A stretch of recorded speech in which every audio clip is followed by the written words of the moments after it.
Professional wrestling is broken down into moments. And these moments define eras. And these eras have extremely pivotal years. The PWR discuss these pivotal, generational, and era-defining moments as they discuss this year in pro wrestling history.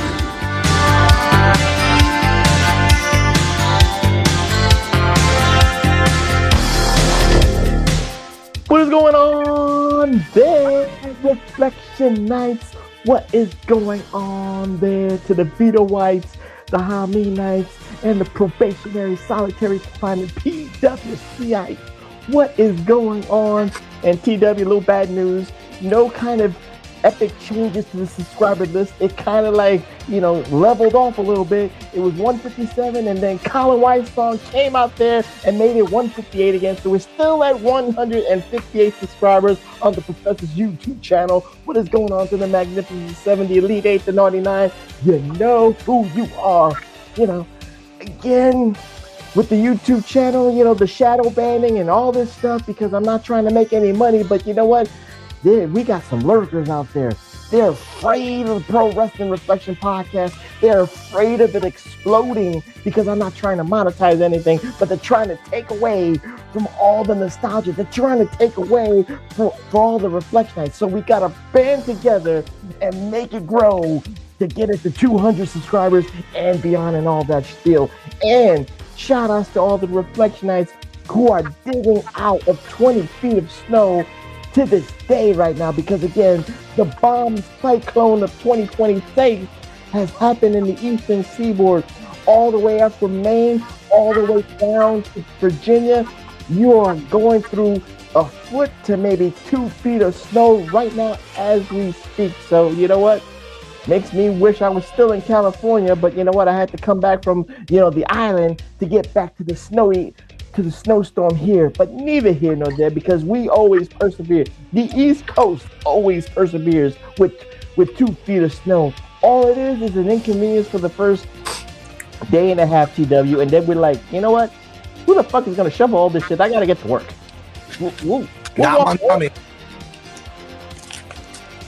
Stop labeling people, TW. You always label people. He's gonna make you do it, but he's gonna make you show ID to do that, but not to vote. Well, voting is a privilege. You don't need to pay. You're not getting paid to vote. What? You're not getting paid to vote. Listen to me. The reason I say IDs are racist is because poor people can't get them. Yet they want the poor people to come shovel and use their ID, 2 forms of it, to be able to shovel to get money. To get taxed. Well, that means they have an ID, Professor. That means their whole argument that they don't have an ID is out the window when they then ask them for it so they can pay them to shovel. Hey, y'all Republicans don't want to accept the driver's license, so it is what it is. Don't blame us. Don't blame them. Use the driver's license. Picture ID. You just have the ID to match your license matches your voter card. That's it. There you go. But you know what? What's the second form of ID? That's what I want to know. That's y'all, man. That's Mandami. 2 pieces of ID to shovel. 2 pieces of ID, probably a social security card. But I don't have nothing to do with that. I'm in Bombay, New Jersey. I can give 2 shits. You probably voted for him, though. You probably snuck over there and did some cheat voting. What's wrong with cheating? Eddie Guerrero cheated. We all applauded it. So what's wrong with that? Win if you can, lose if you must, but always cheat. Yeah. See? Republicans cheat, Dems cheat, they all cheat. They just want to be all in power. But anyway, neither here nor there. This ain't about politics. Again, y'all motherfuckers cheat. That's why I hate labels, Reflectionites. That's why I stay centered. Because when you say centered, you say balanced. Because I have the acute knowledge to say to this. Left people cheat, right people cheat. Left people are dumb, right people are dumb. It's equally dumb because I don't want 100% of these. Some. No, not some, all. All are dumb. I don't want 100% of either or. I don't want 100% of a right side of You right. don't want 100% dumb people either. Well, People that's it. You got to put all them other labels. You say some people are dumb. Doesn't matter what else they are. They're just dumb. We've seen documentaries called Demolition Man. We've seen documentaries called Idiocracy. So again, it is what it is. That's all I'm just saying. But anyway, man. That turned out to be a documentary. So did the Idiocracy. There you go. So we're already there. So we, and then we're gonna get into debates about who's running the shit. I don't care if it's Dems being Demolition Man or Idiocracy. I don't care if it's Republicans being Demolition Man or Idiocracy. Again, they're both dumb. But anyway, this is Wrestling Reflection Night. This is nostalgia. This is a celebration of our youth, a celebration of our fandom. And TW, we are doing a new concept show that was suggested and created by executive producer extraordinaire Big Ray Hernandez. Again, just like I say, I always take the request. I'm not a patriarchy here. It is a democracy here. I take requests and I do them. But I do them at my own choosing and when it's the right time. And I felt this is the right time. So welcome to the first edition of the year of Pro Wrestling 1987 edition here at the How Many Media Group at Podbean.com. And I am your studious host. I am your effervescent host. But most importantly, I am the glorious host. The only objective man, and I am the only objective man, and that is categorically undeniable in this IWC, YWC, PWC punditry. The only objective man in this Twitterverse, the only objective man in this political hemisphere. You need objectivity because there's a lot of ideological sheep out there. Your friend of mine, the Professor Chabelle Cruz. And I'm not here alone. No. I'm here, my brother from another mother, the conservative liberal, the liberal conservative, the solo idiot, Dr. Freaking Stein, and the dog whisperer, and the undisputed, undeniable Detroit Rock City Universal Heavyweight Champion of the world. Tommy Wonder, how you doing, my friend? And he's holding up one of these stalwart belts of 1987, and that's the United States Heavyweight title, worn that year by Nikita Koloff, Dusty Rhodes, and the Total Package Lex Luger in that calendar year. How you doing, my friend? I'm good. And we left off last week with me not being able to find something, but I found it. So I also got this. Wait, I didn't see it. You kind of like flashed it. Oh, that's Skeletor. To go with my He-Man that I got. But I got this. This is what all you AEW fans need to know. You ready? Okay. Do you know when I bought this? The Julia Hart action figure? When? 2 reasons. Because it's probably the only figure they're ever going to make of her. And okay. The price? Yes.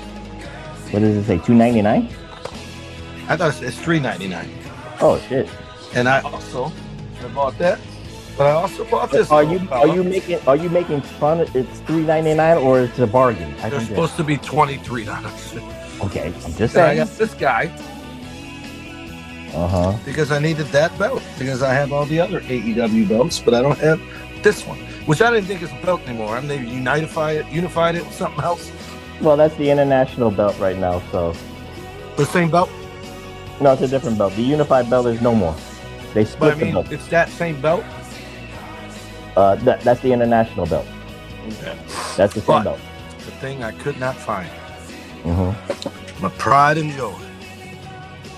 I only have, way over there, a Hasbro figure that John Muse gave me back in 1990s, and I opened it to show him that I wasn't ever going to sell it. And still have it over there. And then I have up there Power Town Pro Wrestling. I have 2 of those, but I also have this. Kerry Von Erich. Yes. I know you know he's one of my guys. Of course we do. It was a rough year, 1993, to be a wrestling fan. Well, definitely was a rough year. But that was what you was looking for all last week? Yeah, look at all these guys. And I have him. Him and Ethan Page. That's it. But look, you can take these out of the box, but you can put them back in. Because is this the major pod guys? They know. This the Jack series? Is this the Jack series? No, this is Major Pod. Cardona and Myers make these. They're called big rubber guys. And look at that. He's got the tornado on his tights, even though they don't call him that. Got Virgil's tights on his boots for some reason. Oh, but they're supposed to be like. No, those are tassels. That's not Virgil's boots. I know they're not. With the color scheme. This is from 1989. And this is the new version to go with them. The two brothers, Warrior and Kerry. Yeah, it looks nice. They work together. And I don't know. He goes with the only other one I have. The best wrestler in NXT right there. Ethan Page. Nice. But I was excited to show you. I thought I threw it away or something on accident, but we're going to keep him out.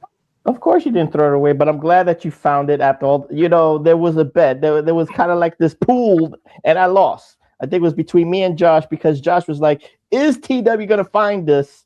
And I said, it's a 50-50, but I'll say this, TW, transparency. I didn't believe you was going to do this. I thought you were going to forget, but Josh believed in you. But Josh believed in you. So Josh won the bet. Josh, you won the bet. He believed in TW. He was going to honor that, what he said last week to this week. So I was wrong. Josh was right. I bet Josh appreciates what it was. Of course, Josh appreciates you. He's one of the true blue Reflectionites from day one and all that stuff. So we appreciate Josh. We appreciate all the Reflectionites here. But TW, we are doing a new concept show.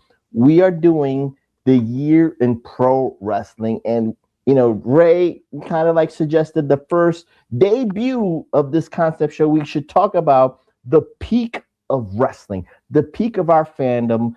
I was 10 years old at the time. You was what, 12 or 13 years old at the time? I would have been 13 going on 14.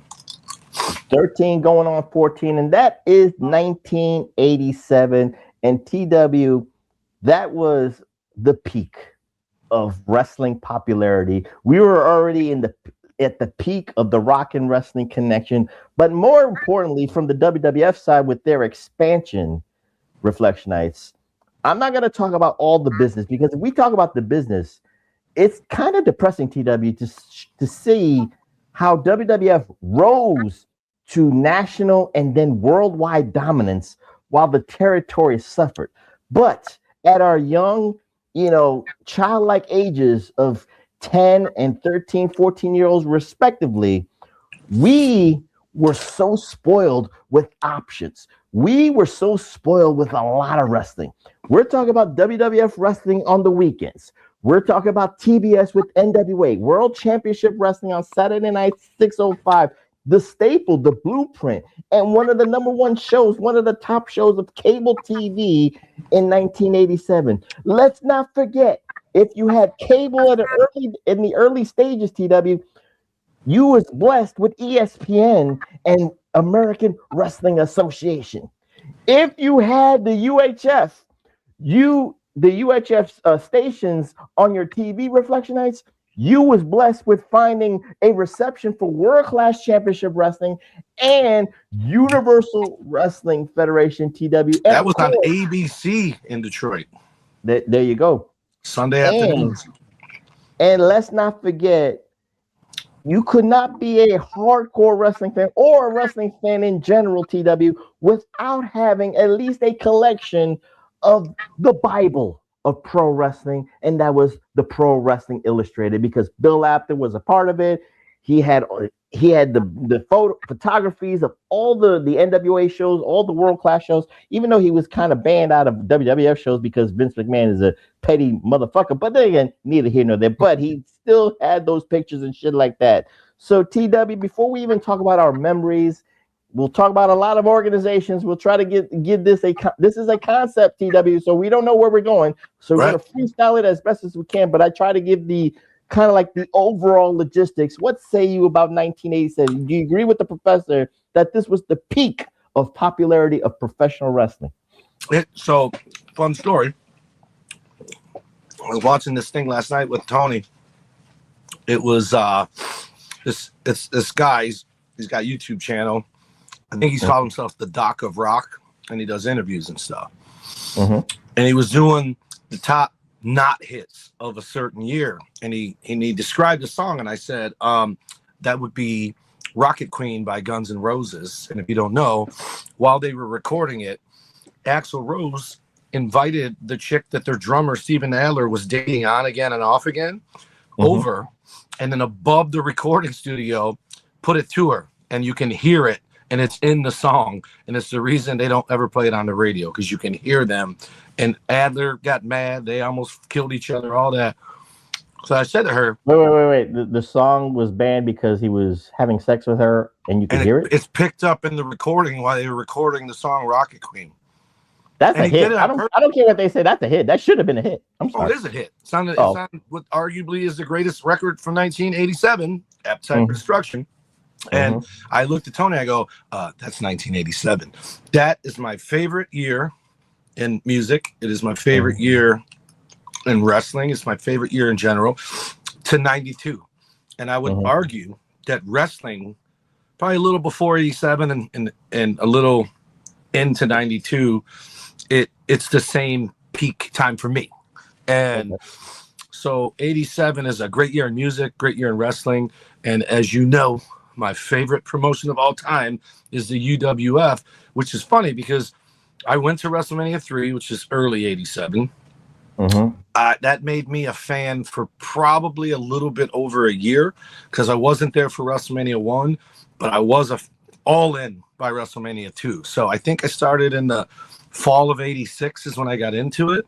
So 87 is when you just knew wrestling has hooks on me. And here I am 41 years later, or 39 years later, still involved in it, watching it, all of it. Look at this room. This room was made possible by 1987. Right. Again, it just shows the fandom. It just shows, I get it. It's very hard to really capsulate TW. I want to use that word, capsulate our fandom for this, because again, like I said, it is the peak of popularity. And again, Reflectionites, the biggest example of the popularity TW is what you just said, WrestleMania 3. We have to at least start with WrestleMania 3 as the showcase of how popular wrestling got to that point. Of course, you needed the hook of a main event to get you there, and that was Hulk Hogan and Andre the Giant. And of course, for wrestling, hardcore purists, that match, was okay to draw you in. But to this day, hardcore wrestling fans will talk about Steamboat and Savage not only stealing the show, but still, and me and TW are still on board on this, we will still say it is the greatest match and the number one match till this day. I don't care about Will Ospreay matches. The most stolen from match ever that guys to this day still steal, who probably weren't even around when it happened. That's how good it is. The people who weren't born yet use it as a template for stuff they're doing today.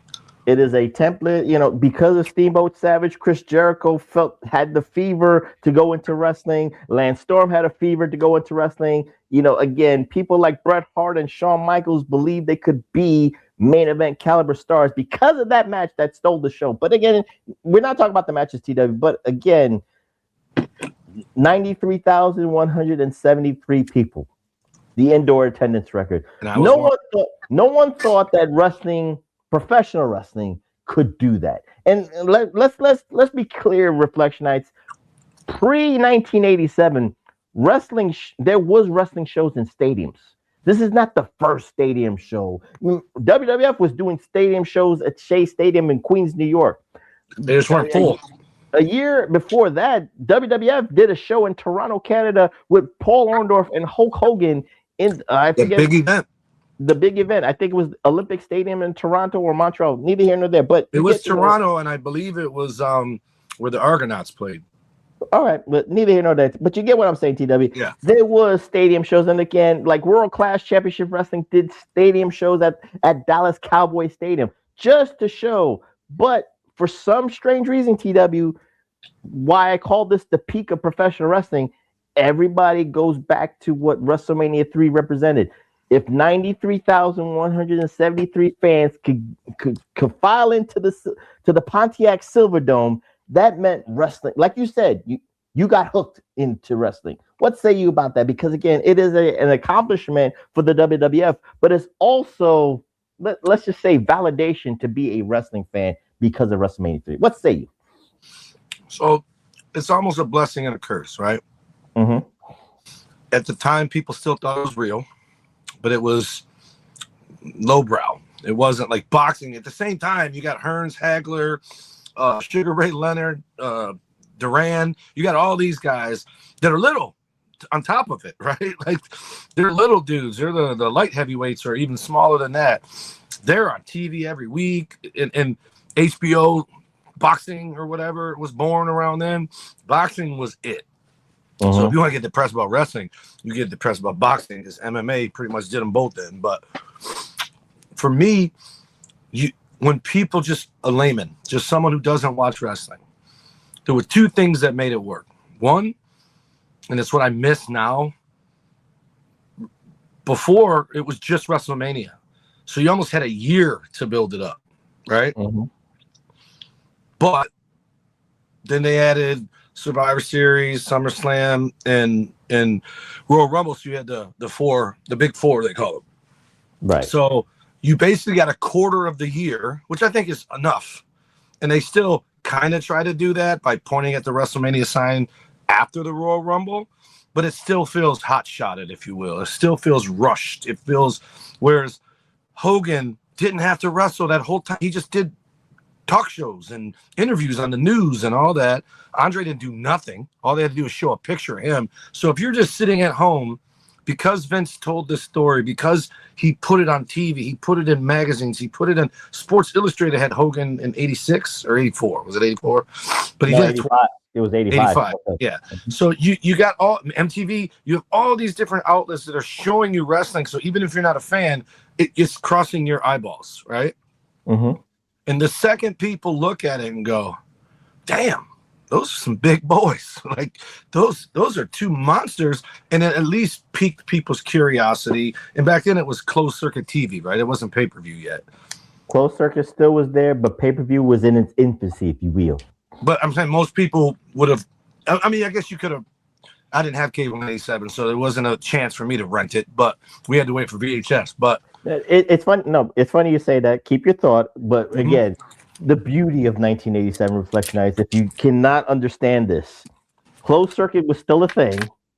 But if you knew somebody within a certain neighborhood or a certain area with cable TV or just the cable alone, TW, you paid that person, like, let's say, 30, 40, or $50 to record it on a VHS, because my father had a friend of his who lived in the neighborhood that had cable, that had pay-per-view capabilities, and WrestleMania was on the marquee because, again, this was one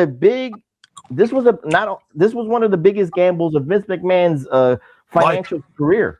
WrestleMania, it was his life, because, again, he changed the game because people wanted to pay $30 or, well, it was $29.99 or $39.99 at that time for WrestleMania 3 TW. So it was a big fucking deal. It was a big success. But I just wanted to say the story was so funny because my father had a friend at that neighborhood.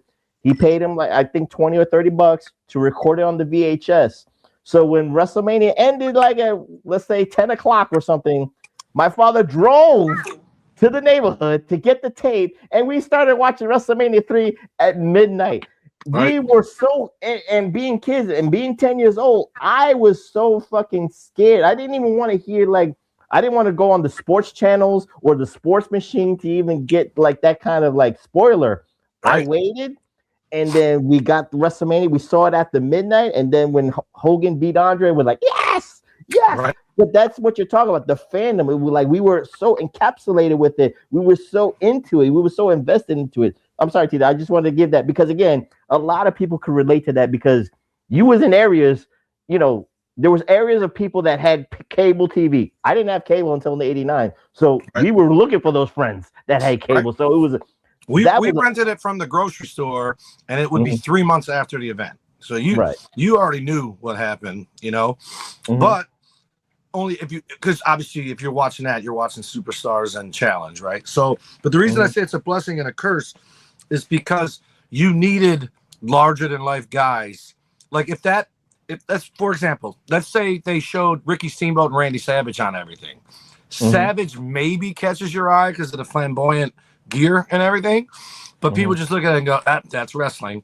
Hogan and Andre just look like two giant dudes that would have fought a saber-toothed tiger in the caveman days, right? Like there wasn't, Hogan had orange and red and yellow. There was no, other than his headband, he was pretty basic. He wasn't Jesse the Body. He wasn't Macho Man or Adrian Adonis. So you needed those two guys to get the non-wrestling fan to be at least a casual one. And it worked.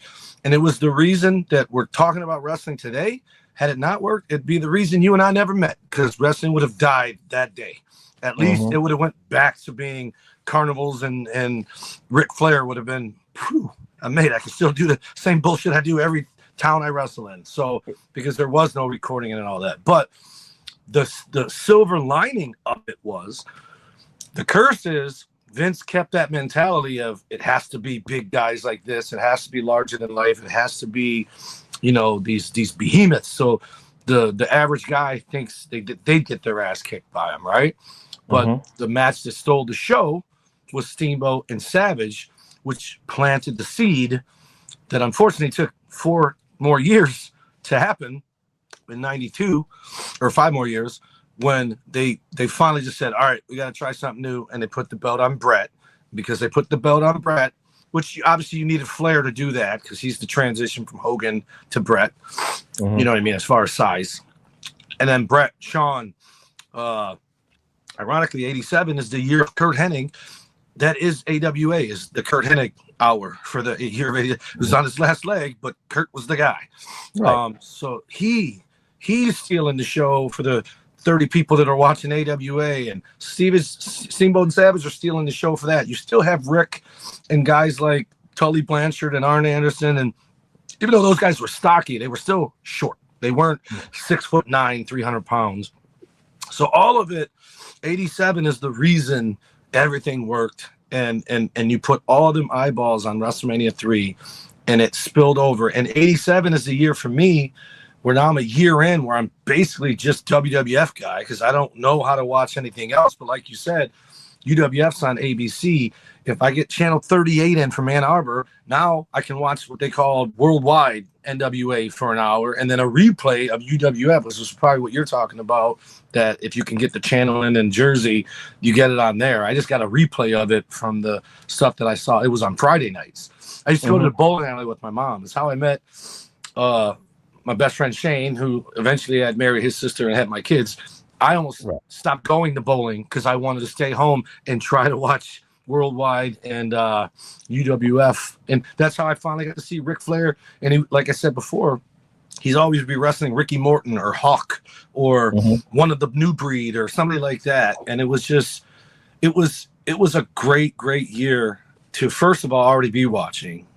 But it's even better year for someone who, like right now, it's almost too much wrestling now, right?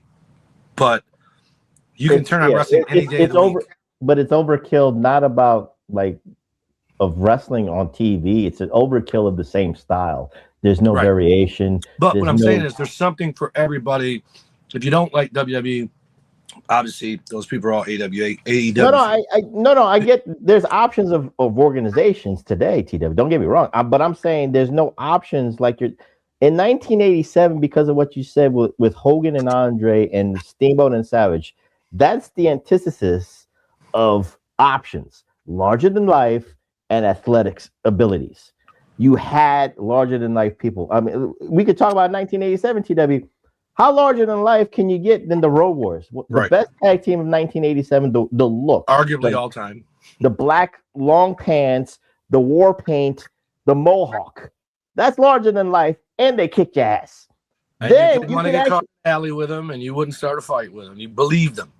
That's larger than life. And then you could go on the flip side to two tag teams that were the same, you could say.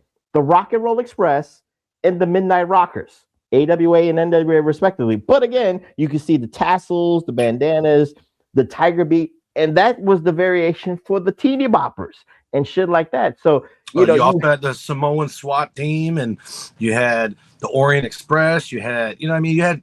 Well, you're going into different years. It wasn't 3 tag teams that you couldn't tell who was on whose team because they all looked alike. That's NXT.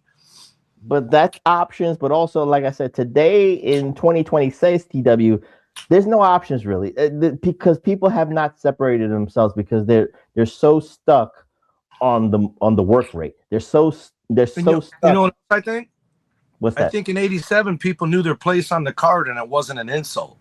Now everybody acts like they're in the main event, even when they're the opening match or the dark match. Even like when I went to the AEW shows at Little Caesars, both times the dark matches, if they weren't local guys doing jobs, it would be guys who would be on TV. And again, you dress for the role you want. So they're going out there acting like they're the main event, so that hopefully someone sees them and goes, "We should put them in the main event." The problem is, and I say this, I picked them out because this is where it happened both times.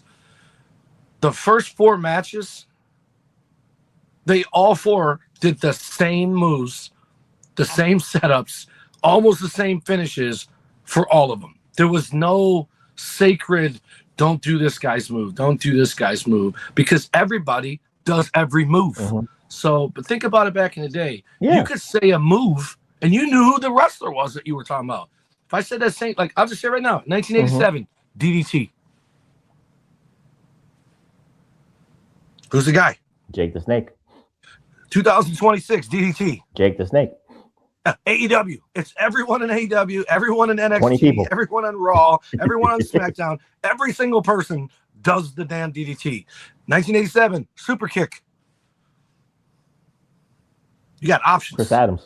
Chris Adams. Savannah Jack. The Rockers in the AWA. Say it today, super kick. Obviously, you're going to say the Young Bucks, but the Usos, the Young Bucks, everybody who slaps their leg when they do it, Ricochet, everyone does the super kick now. And those were finishers. They weren't necessarily finishers for the Rockers, but they were finishers for Savannah Jack and Chris Adams. And the reason 2 of them did it is because in the EWF, they feuded.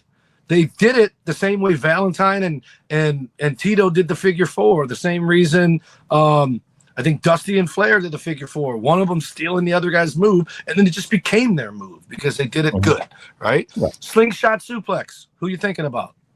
Tully Blanchard. Exactly. Now everyone does it, including me. I did the damn slingshot. I wouldn't have done it if he was on the show. But there's nothing sacred now. No one doesn't do something. This is what it used to be. When I started, you were told it's in your best interest to watch the whole show, no matter what match you are, right? For 2 reasons. To learn, that's first. And 2, if you see somebody do something that you were planning on doing your match, you don't do it. They already did it. So you do something else, right? No one does that now. They have agents in WWE, so I think that's why you see it less there. And supposedly there's agents in AEW. But I swear to you, I'm not picking on them. The first 4 matches at that first Blood and Guts, all 4 matches, one was a tag team, one was a 6-man, one was like a 4-team, and one was a singles.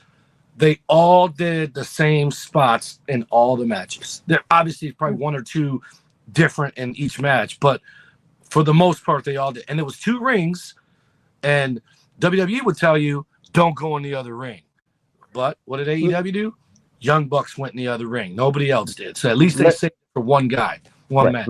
Let's just put a bow on this because I want to get into 1987's the highlights, you and my highlights. But I just want to say this: as basic as 1987 matches were, headlock and arm bars, because everybody did that. Right. We can't deny that.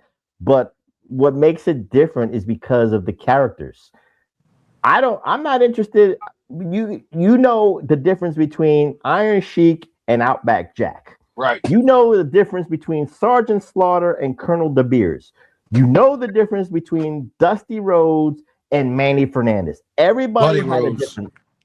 No, I'm talking about Dusty Rhodes and NWO. But I know you're talking about with Buddy Rose. But again, you understand everybody had a different look, had a different character, and again, there's variation to make you want to watch the product. And with that being said, TW, the floor is yours.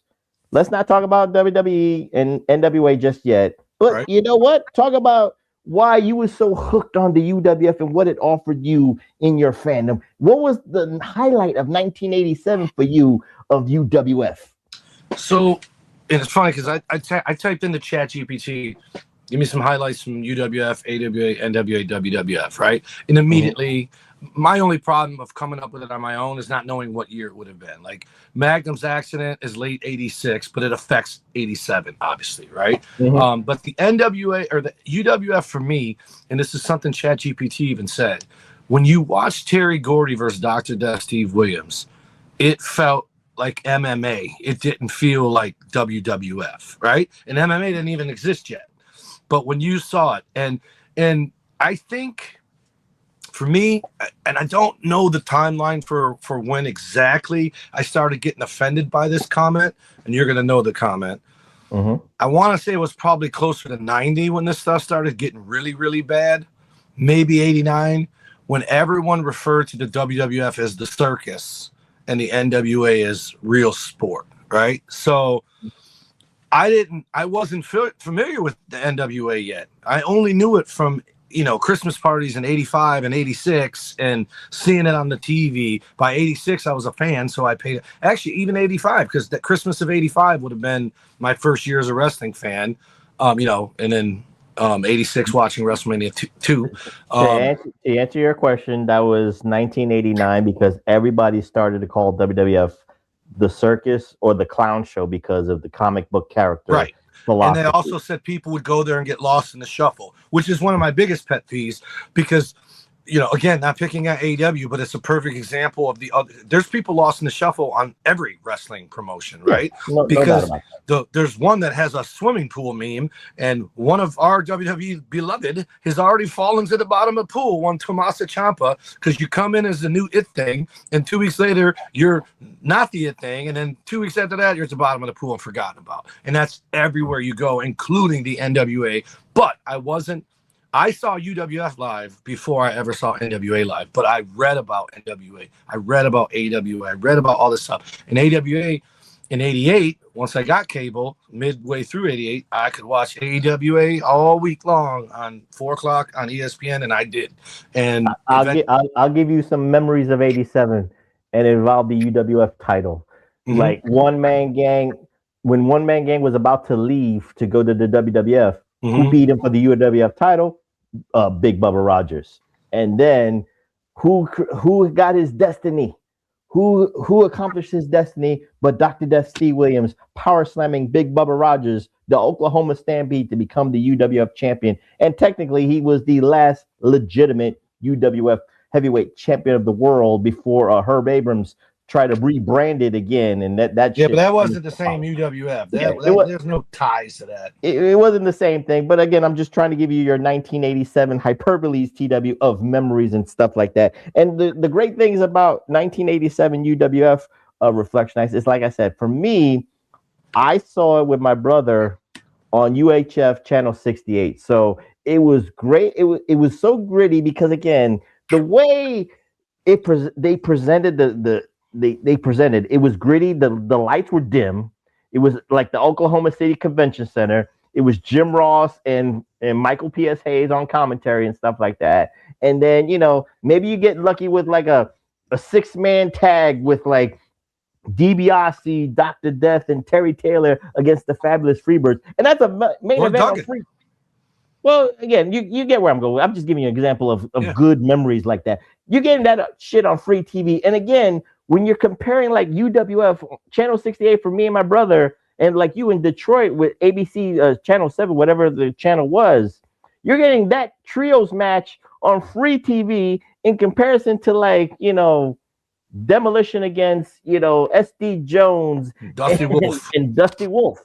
Yeah, and that's the thing. You would watch it and you didn't know who was going to win. Even once you were familiar with everybody, you're like, man. And like I said, if you were watching the UWF in 1987 with today's eyes, there's no way in hell you think Savannah Jack is winning the TV title from Buddy Roberts at all. No way, right? But he does. And Right. Savannah Jack looked like SD Jones, and Buddy Roberts was a Freebird. So you would have just thought, oh, this is one of them tune-up matches, right? And he won the belt. And then him and Terry Taylor, I think, feuded over it. Terry Taylor went heel. But that's the thing. You didn't know who was going to win. But you said after that beat Bubba for the belt. Yeah. And then didn't a UWF and the Western States Heritage title get merged together? No, the Barry Windham was the Western States Heritage Champion, which was the #1 contender to the UWF Championship. They wrestled each other at Starrcade in '87 after they bought it, and that they got rid of both belts after that match, I think. No, they didn't. Technically, it went on the house show circuit, and then it kind of dissolved, and they tried to say, Dr. Death, you can keep it. We're not gonna recognize it anymore. That's how it was. But the Western States title went away though. That's gone too. It went away, but it had more legs than the UWF Championship because Larry Sabisco beat. And then they merged the same Starrcade was Terry Taylor versus Nikita that merged the two. That was the merge. That was the title for title. And I don't know what they did with the tag belts because that was the other thing. The tag scene in UWF. You had the Fantastics. You had Tim Horner and Brad Armstrong were White Lightning. You had the Freebirds. You had Savannah Jack and Chris Adams. They were the Super Kicks. I don't know if they called them that, but they both did the Super Kicks. You had the Irwins, Black Bart and one of the Irwin brothers, because I think the one had died already. Scott had died, so it was Wild Bill and Black Bart. You had they might have been called the Long Riders back then. Yeah, that's the brothers, the Irwins. Yeah. But you had all this stuff, and you had the Freebirds. But I thought Dr. Death beat Terry Gordy for the belt. At least 2, but he didn't. But Dr. Death did that press slam with the Terry Gordy, who's a big dude, right? And then they go on to become one of the greatest tag teams in the history of Japan, and I think they did some NWA stuff too. But UWF '87 is where when you tune on in the beginning of the year, Sting is quiet. He's basic. He's got black tights with black. He looks like the Blade Runner still, but he's by himself. Sometimes it'd be white paint, and he's Eddie Gilbert's bodyguard. Basically, it was him, Eddie, and Rick Steiner. They were tag champs. And then as the year progressed, Eddie's using Sting to take all the bumps and the falls and cheat for him to win and all this stuff. And inevitably, Sting has enough of it. He loses some matches. They attack him. Sting becomes a full-on good guy, and luckily for a UWF slappy like myself, that didn't die when UWF got absolved by NWA. It led to Sting versus Flair in the 45-minute. I think that was in '88, right? WrestleMania 3 weekend. No, WrestleMania 4 weekend of '88. It was WrestleMania 4 weekend. Yeah, '88. Yeah. So '88. But Sting became Sting in UWF in 1987. One of the most enduring people ever. Terry Taylor was there. After that, Ted DiBiase was over huge. And DiBiase was a heel for a long time in Mid-South. But when I started watching in this UWF, because that's what it was Mid-South, he's one of the most over baby faces there. And I've said this before on the show. 1987, WrestleMania 3 weekend, the same weekend, Ted DiBiase versus the one-man gang in a loser leaves town match. And I said, God, if Hulk Hogan has to lose to Andre for Ted DiBiase to beat the one-man gang, then I'll take it. And he lost, and Hogan won. And next thing you know, he's $1 Million Man, and I'm crushed for the next 40 years. Because I was never a $1 Million Man fan. I was always a DiBiase fan. On purpose. He was a heel. I booed him. I didn't cheer him. No, I get you, but again, I just want to get your fandom for UWF, so this way people understand how palpable UWF was. And again, it was 1 hour. It was like NXT Black and Gold. It was 1 hour. They always left you wanting for more every week. That's true. I just want for logistically. Again, I don't want to really go into the business wise because again, our fandom, because we were young back then. The options of watching this wrestling product was so great, Reflectionites. But the reality was, Bill Watts was trying to keep up with Vince McMahon.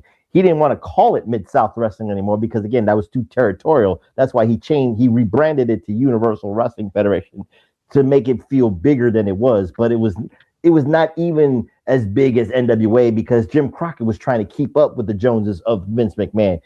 Jim Crockett was the closest in America, Reflectionites, to keep up with them. And speaking of the NWA, TW, because, again, while WWF has its banner year of 1987 with WrestleMania and all that stuff, Jim Crockett was I'm not going to say not too far behind, was not too far behind with the wrestling hardcore nerds. He was far behind with the money. He was far behind, financially, but he was not far behind with like the Meltzer readers, the wrestling geeks and all that stuff. Because what did Crockett? Because Dusty Rhodes was the head booker. Dusty Rhodes kept up with Vince McMahon and kept up, even though he did not have like the platforms to do all the crossover shit.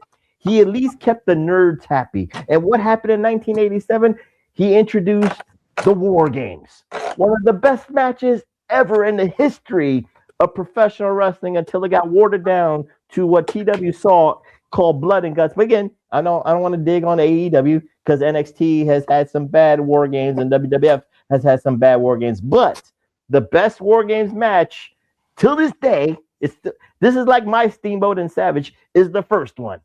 Dusty Rhodes, Nikita Koloff, the Superpowers, the Road Warriors, and Paul Ellering against the Four Horsemen and James J. Dillon, the Omni in Atlanta, July 4th, 1987. That was, again, this is why I keep saying 1987 is the peak of popularity for pro wrestling TW. Casuals, but the wrestling nerds, and especially when you saw the results on PWI, I got, like you said, I got the VHS maybe 2 months after, but I was interested. I wanted to see how the War Games played out. Even though I knew the winners, I still needed to see a full 20 minutes of this War Games, and I was not disappointed. What say you about the concept of the War Games still ingrained in our wrestling brains to this day? Well, first of all, almost all the NXT War Games were phenomenal.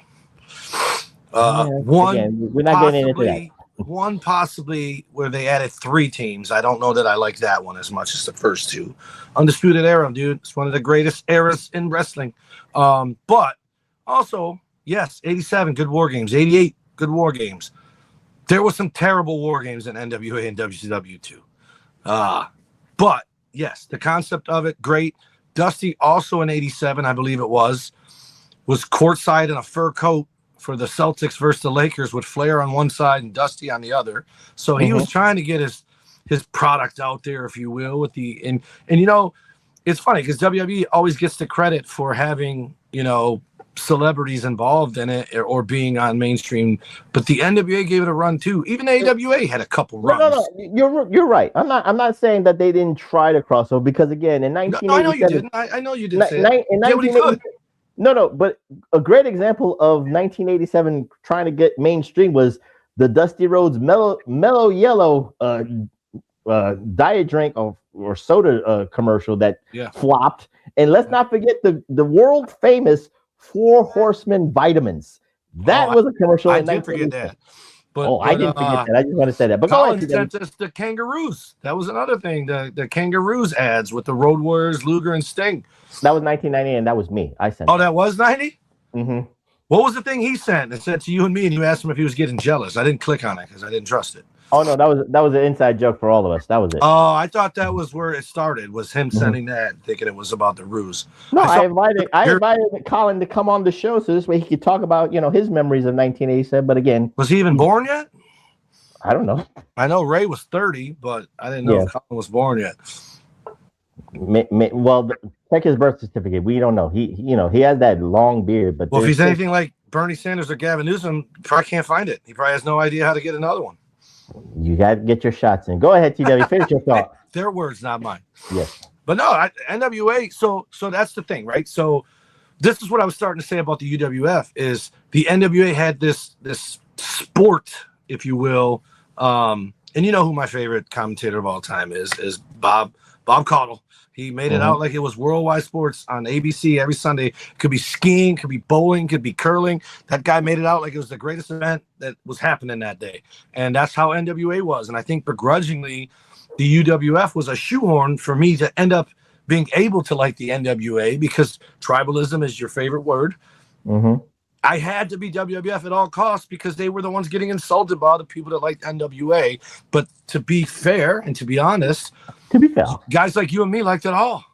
We didn't care. We just wanted to watch good wrestling. And 87 is the year of Lex Luger. It's the year of the Rockers. It's the year of Kurt Hennig. It's the year of Steamboat and Savage. It's the year the Hart Foundation was still relevant. It's a great year for all the people that I still love. Sting.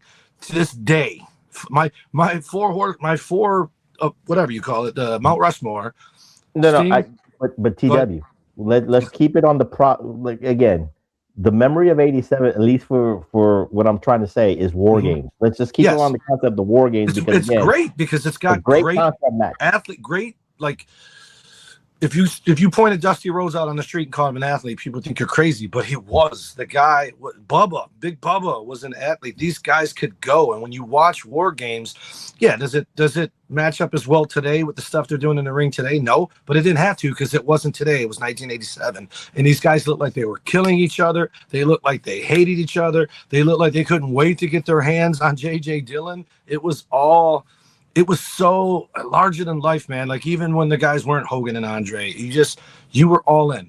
If the phone would have rang in my house, I wouldn't have answered it. I would have been stuck to the TV. Yeah, I just wanted to like put a shine on that War Games Right. TW because it's the All-Star game. If the War Games is the All-Star game of all those guys who are having their own little one-on-ones, two-on-twos, and then bam, they come together for an All-Star game. Beautiful analogy. I love it. I agree with that because again, the ambiance of that cage and the way when you saw it on tape, when they introduced it, the spotlights shining on it, and then it's like the wrestlers again. We know now what we didn't know back then. You know, you rehearsed it, you know what you're gonna do in that ring and all that stuff. But the way they kayfabed it, they're like, look at that cage, and like, what the fuck am I getting myself into? It's gonna shorten my career.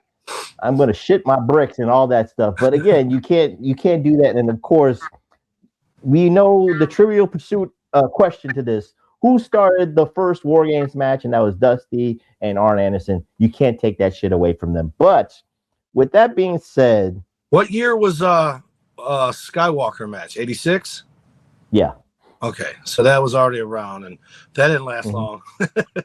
Well, that concept was very territorial, and it's funny you say that because again, in '87 TW, we can never forget, even though the territories were dying because of what Vince McMahon was doing and what Jim Crockett was doing with their national expansion, there was still a territory that was still chugging along, and we cannot forget that. And I think I don't want to speak for you, but for me, thank God for YouTube because at least I could see. I'm not saying that this could have been something I could have watched weekly, religiously, and all that stuff. And that's Mid-South, and that's Jerry Lawler, the Mid-South Coliseum, and stuff like that. And not Mid-South, Memphis.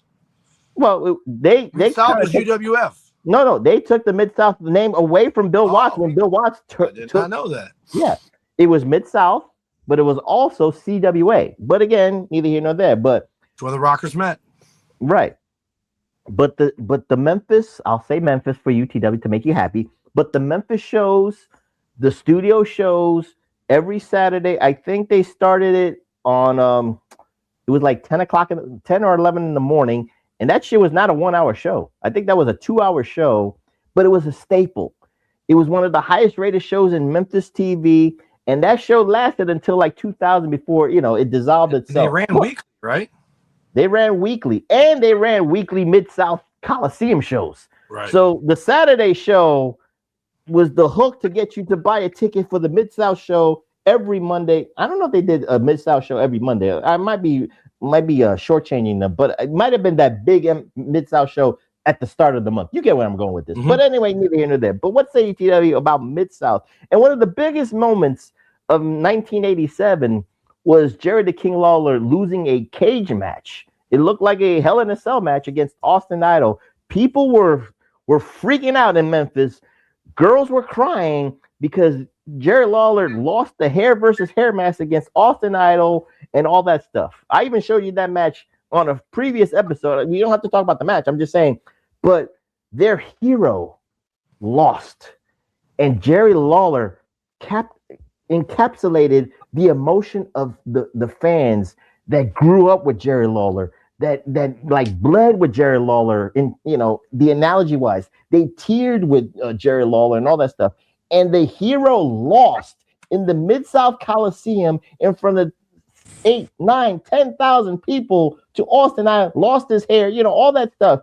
Jerry Lawler, got the fans emotionally invested It was a roller coaster ride. So what say TW about Mid-South, the Saturday shows, and even Jerry Lawler being the king of Memphis? Savage. Lawler doesn't get enough credit for he was in Memphis. Obviously, Bret Hart did it bigger, but he was in Memphis what Bret was in Canada and then booed everywhere in the States, right? Mm-hmm. Lawler was all those magazines almost all the time, unless it was specifically Memphis. Lawler was somewhere doing something dirty to somebody. Yet he was the most popular guy in the history of that, other than Elvis, in the history of wrestling in Memphis. And he could do no wrong. Mm-hmm. Everything he did to someone in the AWA or in some indie show or in Japan or what, it didn't matter to Memphis. They're like, yeah, fuck it, he had it coming, and then they cheered for him, right? And I think he did turn heel eventually in Memphis, right? Yeah, but it kind of, he did the Big Show shit, in the 80s and the 90s and shit like that. But the fans just, no matter what he did, they just wanted to cheer him, like you said. Yeah, and there's something about it and his longevity. And it's got to be harder to do what he did in Memphis than to do it globally, because globally, with television and magazines, you can get sick of Hulk Hogan, but you're not seeing him every week. You're seeing him when they come to Detroit once every month or once every 2 months. Lawler was there every damn day, every week. Mm-hmm. It was always Memphis, and they still never got sick of him. So his longevity, his popularity, it's very, very underrated. I would say untapped potential because it got him a lot of stuff, but it's very, very underrated. And talk about crossover, TW, because again, he couldn't do the crossover on a national scale, but if there was like a used car lot, like a Chevy used car lot in Memphis, who was sponsoring it? Jerry Lawler. If there was a local Memphis team, maybe a AAA Memphis team, they needed a commercial spot, who did they call? Jerry Lawler. So Jerry Lawler took a lot of advantages, not only with underage girls, but neither here nor there, but he took advantage of sponsorships and shit like that. So, again, kudos to Jerry Lawler in doing what he did. So I just wanted to do one more thing, well, not one more thing, but I just wanted to put another thing out there because, again, one of the things about wrestling, good, bad, or indifferent, we got to talk about at least world-class championship wrestling. So, again, at that time, we always know it's the Von Erichs. The women were screaming for Kerry and Kevin and stuff like that. But by the time 87 came, we already lost David. We already lost Mike Von Erich and stuff like that. So they were in the waning days of world class. But again, that roster was still good with whatever was left with the Von Erichs. You had Iceman King Parsons. You had Chris Adams and stuff like that. And but there was a bad moment. I just wanted to put this out there because by Christmas time, one of the worst decisions, and this could be like a what if, TW, but Chris Von Erich thought around Christmas time that it would be a good idea to do a fake heart attack situation in the Dallas Sportatorium during a cage match and stuff like that. And Kevin said this was one of the stupidest decisions that his father ever wanted to make. He was dead set against this. He was like, our family is already suffering with losing our brothers and stuff like that. Right. Why are we going to put our fans in this whirlwind roller coaster of emotions and then to come find out? And these are hardcore Texas fans, TW. They were pissed to find out that he had no heart attack and shit like that. This was a stage thing. It was like what you said. Like, it's good to be kept in kayfabe mode, but then when you're hardcore to the bone and then you find out shit like this, like Meltzer and shit like that, you get pissed off about. And again, it was a trust issue. I trust, the Texas fans trusted the Von Erichs with their, whatever they did, they wanted to, they said yes to. If the Von Erichs endorsed Pizza Hut, we're going to Pizza Hut. We want that pizza. If the Von Erichs said that such and such a dude is the next wrestler coming up, we're going to say yes. We're going to invest ourselves in cheering this restaurant. But once he did that fake heart attack, TW, the Texas fans said, you know what? I can't trust y'all no more. I might like Kerry, I might like Kevin, but the Von Erich trust was gone. What's the TW about that horrific decision that the Von Erichs So did. here's the thing: guy tears his knee, guy breaks his ankle, guy tears his tricep off his bone, pec tear. People are like, damn, they're bummed out, but they're not crying. They're not sad. And when you do a heart attack, you're basically playing with people's emotions, and you're putting a scar there that isn't going to go away when you find out it was bullshit. It's going to still be there because in that moment in time, you thought someone you cared about, who doesn't know you, by the way, was in jeopardy of dying. And it, you know, it's kind of like one of my favorite bits on America's Funniest Home Videos. Mm-hmm. Picture you and Big Ray, and you're eating a banana, and you're over his shoulder, and he's doing electrical, right? And you're just watching him like, what do you need to help, whatever, and then he acts like he gets electrocuted. You're going to scream, cry, whatever, because you think your friend is dying, because we don't hear too many people get electrocuted and live. It's electrocuted and dies, right? I'm gonna drop the banana and try to tend to my friend. Exactly. And so as you're thinking the worst, and he just starts laughing at you, you take the banana and smash it in his face. That's what the guy did on the Funniest Home Videos, because he went from being scared to being angry at his friend for making him think that his best friend was dying right in front of him. It's sad, but it's hilarious at the same time. That's what they're doing with this heart attack in a family that's cursed. And by that point, there's 3 dead brothers. So the curse words are already being, used. And then this dude acts like he has a heart attack in the ring and 100% looks the part of someone that would have a heart attack in the ring. And my only question to you is, how did they find out it was a work? These are Texas fans, man. They were hardcore to the bone. The Texas fans that found out that Lance Von Erich was not related to the Von Erichs, they called them out. They were pissed, but they excused that because that was for the wrestling show. They needed they understood that they needed a able hand for the Von Erichs to keep going on what they're doing. But the heart attack situation, that's the trust issue. Because what's the modern version of that they could have done and it would have been better? What's that? Same results, same heat, same everything. Is Seth Rollins against LA Knight, where they just take it home because he did something to his leg when he really didn't, and everyone wasn't heartbroken. They were like, oh damn, they were bummed out for him, but not saddened, if you will. Fritz could have done that. He could have got handcuffed to the rope and beat the shit out of and painted and tarred and feathered by the Freebirds, and it would have got the same result that they wanted. But to be fair to Fritz, by this time, he's probably thinking they're going out of business any day now. If you watch the movie, there's another company trying to buy him. I think it was Crockett was trying to buy him. Somebody was trying to buy him, and he's hell-bent on saving it. So maybe he thinks, if I do this, people are going to care enough about me that they're going to save it. And then it blew up in his face. I just wanted to point that out as one of those, 87 memories that was stuck in my brain and all that stuff. But TW, I want to veer off a little bit because, again, what did I say in the beginning? What was the Bible of professional wrestling? Pro Wrestling Illustrated. Pro Wrestling Illustrated. And we have to give kudos to Bill Apter. And let's not forget, TW, that great show. If you saw it on syndication, I saw it on WPIX 11 Saturday nights. I think it was 11 o'clock. It was a late night. They did it late night. It was Bill Apter and Gordon Soley This Week in Pro Wrestling. It was Pro Wrestling Illustrated on fucking TV. It was so beautiful. It was so magical and all that stuff. And TW, I pulled up a 1987 kind of like top 10 list, TW. I just wanted to give you like some of the names here. Right. This was a top 10 period. Guess who was the top wrestler of the PWI, let's say in February of 1987? Hulk Hogan. No, Ric Flair. That was the second guess. Hulk Hogan was number 2. Number 3 was Nikita Koloff. Wow. Number 4 because he was U.S. champion. Right. I'm just giving you the names and you can remember this. Number 4 was Randy Savage. IC champ. Number 5 was Nick Bockwinkel. Number 6 was Kevin Von Erich. Wow. Number 7 was Terry Gordy.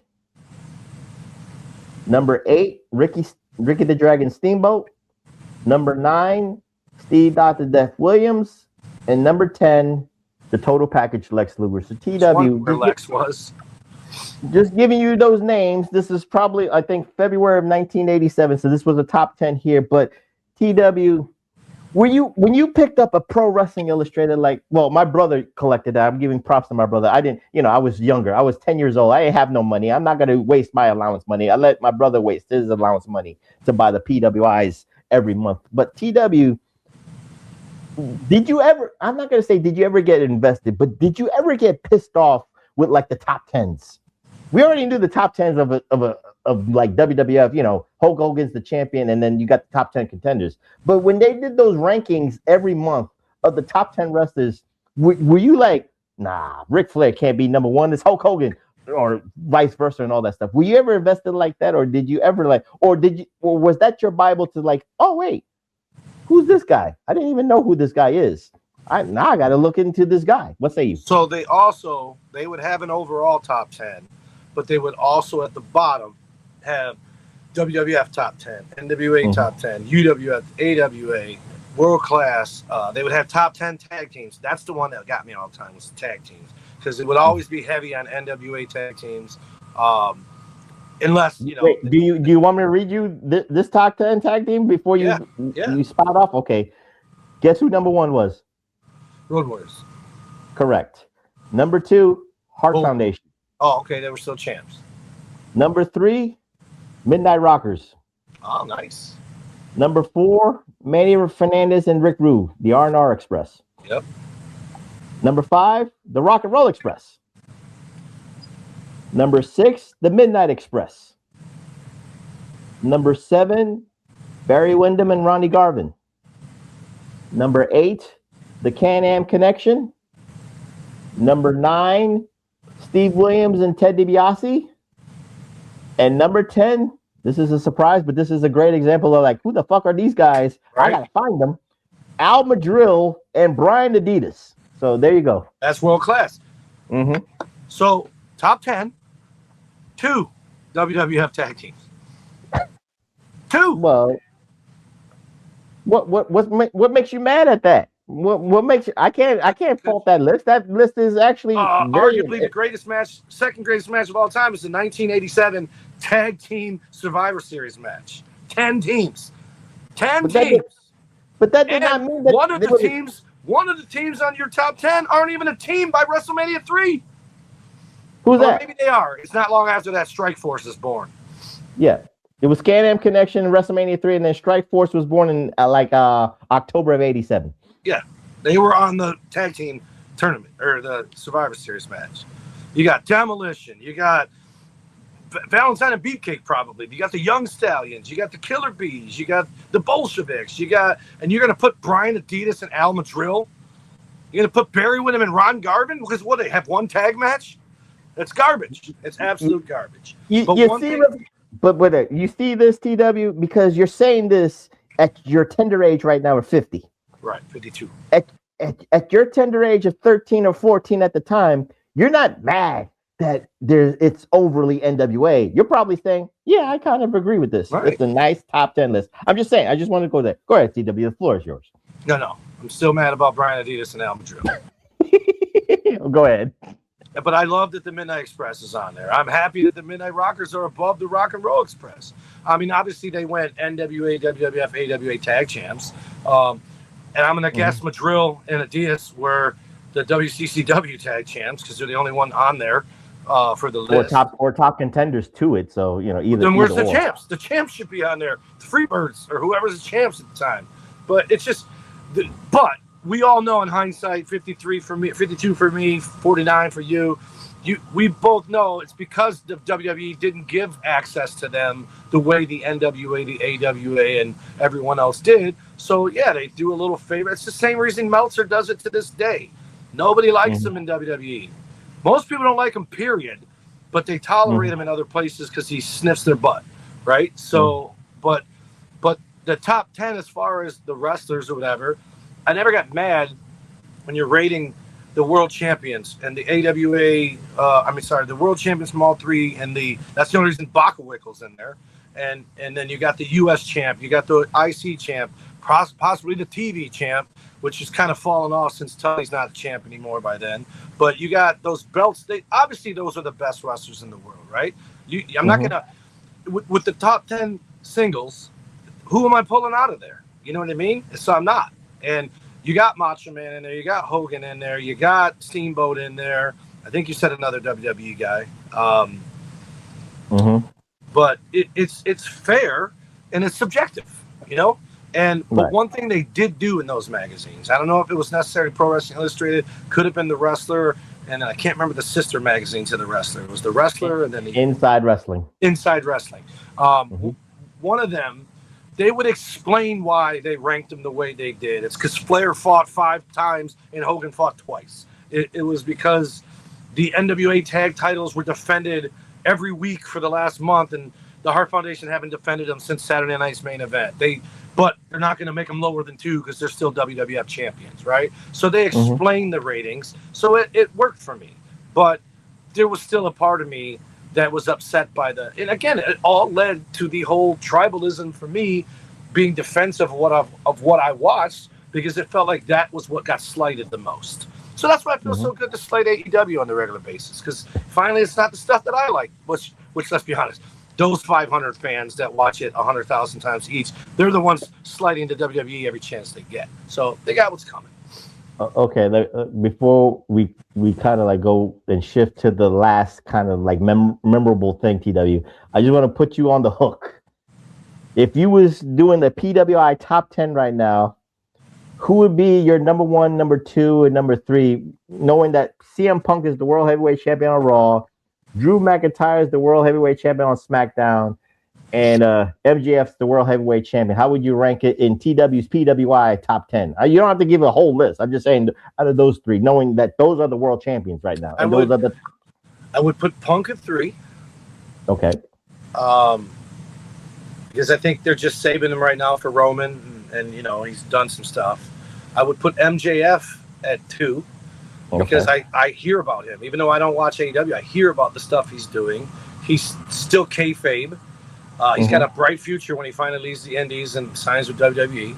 But the best guy in wrestling right now is Drew. Drew's hand is in everything while not even wrestling. He's all over the place. He's trying to cause Cody and backfires. He's beating up Cody and Jacob Fatu. He's beating up everybody. He's just the man. And I wouldn't be surprised if he shut up and beat up Punk again, just for the fun of it, before WrestleMania. But I would put it number 1. I like your validation, but I kind of am surprised of the reasoning of your validation of Drew as number 1. I thought you were just going to say because Drew has the most prestigious belt out of the 3, the longest reigning. That's it. That's possibly it. But if he wasn't, like, if let's say CM Punk had that belt and Drew had the basically Universal title renamed, I would still put Drew at the top because of what he's doing. Okay. No. MJF's not far behind. MJF is a loudmouth, you know, and he put over that dude that doesn't deserve to ever win a wrestling match ever. He looks like a 1980s jobber. He's built like a 1980s jobber, and I don't care anything about his political stuff. He just, to me, he's the singles version of the Nasty Boys, who just hurts people. And I don't even know if they really get hurt, but I just know it looks like he's not taking care of the people when he wrestles them. And I just don't understand his popularity at all. And you know who I'm talking about.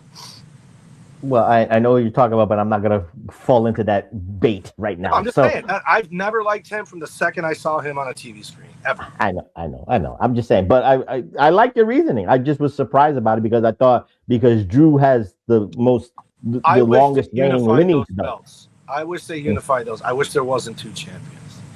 I wish there was 1 champion. I wish there wasn't a brand split. You could or Nitro and Thunder were not brand splits, but Thunder was heavy on the NWO, and Nitro was heavy on the light heavyweights, right? Cruiserweights.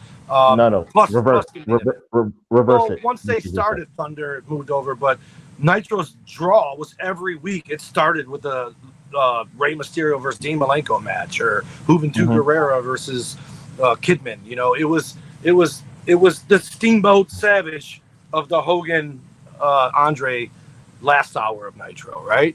But when Roman's champion with all the belts, It's just better. It just feels more prestigious because it's funny when you first started saying you thought I picked a better belt. I fucking hate the belt that Drew has. I hate it. I've hated it since they made it, and they I'm made just it saying worse. it's the longest lineage belt right now. That's why Well, no, it's I been would have picked changed him. a few times. Oh yeah, lineage. I'm talking about the actual belt. Mm-hmm. I wish to God Cody was just brought back to Winged Eagle, and then there would be no doubt about it. But I like the belt that Punk has because it looks like the old Ric Flair belt, but the size of the Winged Eagle belt. But then it's got the freaking Eye of Sauron in the middle of it, which I don't like. But I like the tag belts on SmackDown. I think it is that look like the '80s tag belts, but a little bit slimmer. And I don't like the ones that R-Truth and The Miz had that look like the damn belt that CM Punk has. I don't like it. You don't need that stupid logo dead center of the belt. It's hideous. All right, I'll give you that. So, again, I don't want to keep going on because it could be a 5-hour show of memories and stuff like that. It's only fair. You did the top 10 wrestlers. I want to tell you the top 10 songs of 1987 for the year, not for the week. Before we close out, give me that. Hold those things. I just want to. With that being said, Reflectionites, one of the things here in 1987 we cannot forget. We're not sexist here at the Pro Wrestling Reflection. We have to remember Glow. After Superstars of Wrestling TW was over, or after Wrestling Challenge, whatever day of the week of Saturday or Sunday, 1:00.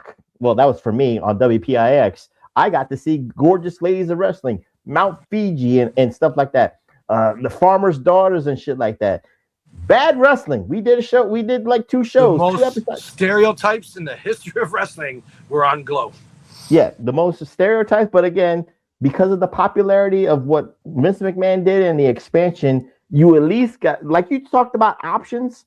You couldn't get no more options than Gorgeous Ladies of Wrestling. So you got a full hour of ladies wrestling, a full hour of hip tosses, a full hour of hair nares and shit like that. So TW, and one of my favorite shows we've ever done was when we've done Glow episodes. But it's crazy to me that you're watching it at 1 p.m. I'm fairly certain I watched it not after Saturday Night Live, but after Friday night videos that would come on that same slot. And then I watched it after Superstars. It was a daytime. Right, but you watched it in the daytime. I watched it at 1 a.m. on Friday night or Saturday at 1 a.m. after whatever came. Something came on after Saturday Night Live for like another hour, and then Glow would come on. And Glow was time. So you at 1:00 in the afternoon, you might get a knock on your door because your whole family's awake. I didn't explore my body just then. It took maybe a couple of years after. It took a couple of years after. I'm being transparent, Reflectionites. It took a couple of years before I explored my body like that. It wasn't started watching ECW. Shut the hell up. But anyway. See, you could have easily went Francine. You could have went the other girl. Kimono. I already did that. That was easy. You immediately knew I was outing you because it was the pit bulls that made you do it.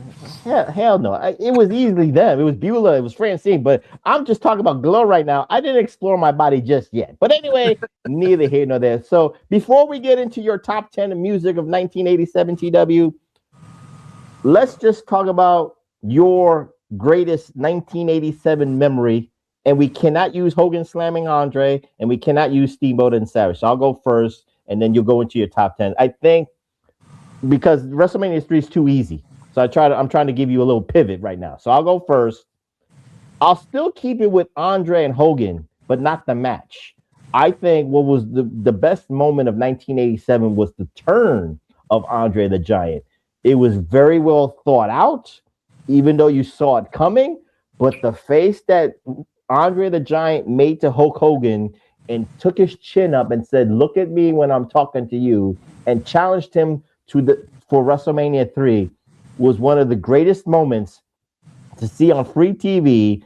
And when you're a Hulkamaniac, you're actually scared for the first time in your life that you finally found a guy that could beat Hogan and Hulkamania. But the look, the Piper's Pit, Jesse was shocked. Piper was shocked. Heenan was laughing and giggling and drooling, knowing that that title was coming so sooner than later and all that stuff. But I think that's one of the greatest moments of 1987 for me. So, TW, the floor is yours. What say you about your Well, I just greatest want to moment? talk about that moment Okay, because go ahead. that moment is so well done because it's probably misunderstood by some. You said it, that finally someone's going to end Hulkamania.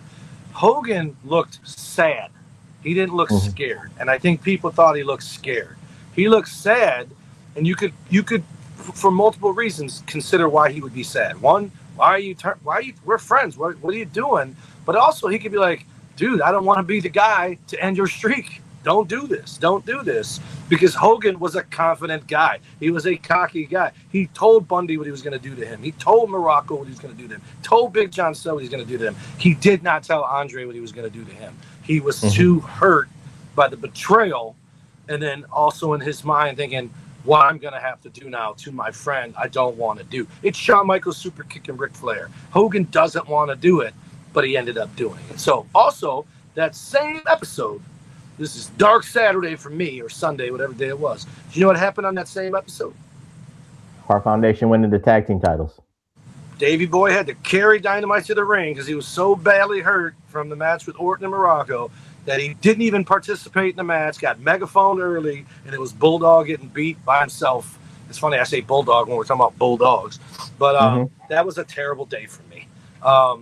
Second only to January of '93 when Andre, Kerry, and Dino Bravo died 2 weeks apart. That was a terrible month, terrible week, 2 weeks. Anyways, for me, clearly, it's going to WrestleMania, but that's just too broad and too whatever. For me, 87, especially because it happened at the end of it, the greatest thing ever for me, and especially because by then I'm already a fan of this guy, the greatest thing ever for me turned out to be probably one of the biggest letdowns not long after. It was the awesomest, best day ever. Was the UWF being absorbed by the WCW. So I got to watch my favorite guys on NWA. And I think I told you before, Ric Flair would defend the world title on UWF television against Buddy Landell or somebody like that. And to see Sting and right up in the thick of things and Terry Taylor fighting Nikita Koloff, they're going to unify the title. I thought Terry had a chance. I didn't realize it was just, let's just do to them what WWF's going to do to us in 10 years. Let's just wipe them out and get rid of them all, right? So, but the day that I heard and the day that I saw UWF and WCW shows, but NWA Wrestling merging, and then when they announced that it was a merger, I'm like, this is awesome. But I didn't know at the time it meant the UWF I knew and loved was dead. But I thought it was going to be bigger than ever at that point. And I would hope a younger fan today would have had that same reaction when the first time they saw a TNA wrestler walk out on NXT or a TNA wrestler walk out of the Royal Rumble. I would hope that someone's UWF today is TNA for them that it was for me, but they still watch WWE. And so when they see Joe Hendry come out, when they see Jordan Grace come out, I hope it hit people today the way it hit 13-year-old, 14-year-old me in 1987, because it was awesome until it wasn't. Gotcha. So with that being said, let's close it out with TW's top 10 of 1987, and Michael Jackson better be there with Bad. You got any guesses? Number one, like I said, Michael Jackson. Pretty sure Michael Jackson 85, dude. No, Bad 85. Is 87. Well, it must have been late because I got some bad news for you. Okay, go ahead. What's your guesses? Your ultimatum got already. Your knocking off my shoulder already got knocked off your shoulder. Let's see. You're gonna know every single song except possibly two, and I still think you're gonna know them. One of them I don't remember how it goes, so I can't sing it for you. Is Guns N' Roses' "Welcome to the Jungle" on the top 10? No, then I'm out of guesses. All right, so this is pop really ruled the radio. Pop music ruled pop radio. Guns N' Roses and bands like that were on rock radio. So this is the Billboard Top 100, Top 10. Ready? Okay. Ready. Greatest band of all time comes in at number 10. I'm just happy they're here. Should have been higher. However, because I learned this song in the summer of '87, so for it to be number 10 for the whole year, it's rubbish. But it is "Living on a Prayer" by Bon Jovi. Okay. Number 9, also a song I heard in the summer, "The Lady in Red" by Chris de Burgh. You know that? Never seen that's a slow one. as you did tonight. Yeah, I know that song. Yeah. Number 8, probably the greatest video of 1987. Everyone still talks about it today. God rest her soul, Tawny Katane. But it's "Here I Go Again" by Whitesnake. I know that song too. Number 7, most pompous lead singer in the history of pompous lead singers, "With or Without You" by U2. Mm-hmm. Number 6, better know this one, Neville Brothers. Or no, he ain't a Neville brother. Robbie Neville, "C'est La Vie." Yeah, I know that one. Say la vie. Number 5, which was still a hit in '88, because I remember there's a video of me singing along to it on the radio, "Nothing's Gonna Stop Us Now" by Starship, which was in Mannequin. Mm-hmm. Number 4, greatest female to ever do it. You got to guess? Okay. Madonna? "I Want to Dance with Somebody," Oh. Whitney Houston. Okay. Number 3 is the one you might not know, but I think you do know, and I don't remember how it goes to sing it. Gregory Abbott, "Shake You Down." I can't believe that's number 3. Is that from Beverly Hills Cop 2? No, that's Bob Seger. "Shake You Down, Shake Down." Yeah. No, it's "Shake You Down," whatever. It's like a love song ballad, "Shake You Down." Number 2, probably the most sang karaoke song until Adele was created, by the band named after an organ, Hearts, "Alone." Okay. Made Carrie Underwood win American Idol. And number 1, Run DMC. close. It's just as ridiculous. I love Run DMC, but you're probably thinking like "Walk This Way" or Yeah. "It's Tricky" or something like that, which those are like '86 or '85. Number 1, the Bangles, "Walk Like an Egyptian." That's the fucking Macarena of 1987 is what that is. Still a good song. I like that one. It's still sang to this day, so it's got wheels. But for that to be number 1 with all these other songs, first of all, I still can't believe "Shake You Down's number 3. And Big Ray, you should sing us out with "Shake You Down" as this thing ends. And no one's alive from Greg Abbott's estate to get this blocked on YouTube. Well, yeah, they'll put a lock on the Professor's YouTube channel. We can't do that. So with that being Nobody said, cares about that song. It's 40 years old. No one cares. You're not gonna get it. It's American standards now. You know why he will care, because he's not getting paid if we play that song. So that's why he wants to. Probably alive, man. His family wants the royalty. So with that being said, he was gay. He's all died out. The whole lineage is gone. Probably sperm donations. But anyway, neither here nor there. So we close on the year of pro wrestling in 1987. So it was a fun episode, TW. So I think we got parameters. I got a movie we got to do. You do? What movie? I was just in Maumee, Ohio. Surprise 50th birthday for Elvis Elliott, former tag team partner of Sin Bodie. On his video, Al Snow, his trainer, and Edge, his friend, made cameos for his surprise party. They weren't there. And it got us talking in his hotel room afterwards about our friendships with Edge and how I told him the last time I saw him, I told him he owed me $5 because I went and saw Highlander Endgame. And he told me, "Hey, man, I didn't tell you to go see it." But anyways, I found out on Saturday that the opening of the Highlander original movie has people we talked about in this episode today in the beginning. Who's that? The Fabulous Freebirds. They were in Highlander? Yes. I didn't know it. I've never seen Highlander. So I said, "Oh, that's it. Our podcast we do at the movies, and all it's got to have in it is a wrestler. Trust me, we watch Chris Jericho Lifetime movies. We can do the Highlander if it has the Freebirds. We could even do Highlander Endgame because it has Edge. That one I know for sure. We could do a double feature. I don't care. They're horrible movies. I know it. So it's another case of we do it so you don't have to. If I can find it, we will do it at a later date. So again, I don't know what we're gonna do next week, but again, we probably have to do episodic because Donnie's waiting for he's waiting for 200. I'm not trying to stretch this out, but I found we're in February and I haven't done an episodic episode. But I'm not saying I'm going to do one. If I can find a spotlight to talk about, I'm going to do a spotlight. If I can do a rivalry to talk about, Donnie, I'm going to do it rivalry. If I could, well, TW already gave me 2 movies. I might be able to do a movie. We might be able to do a what if. So I'll keep you on your toes, Donnie. I'll keep you on your toes. So TW, give out those socials so we can get out of here. Oh, I probably should put that on there. I'm over here looking at ChatGPT trying to find out more stuff about 1987. Seriously, my favorite year. Mm-hmm. It's my favorite year, period. Like, not just music, but in life.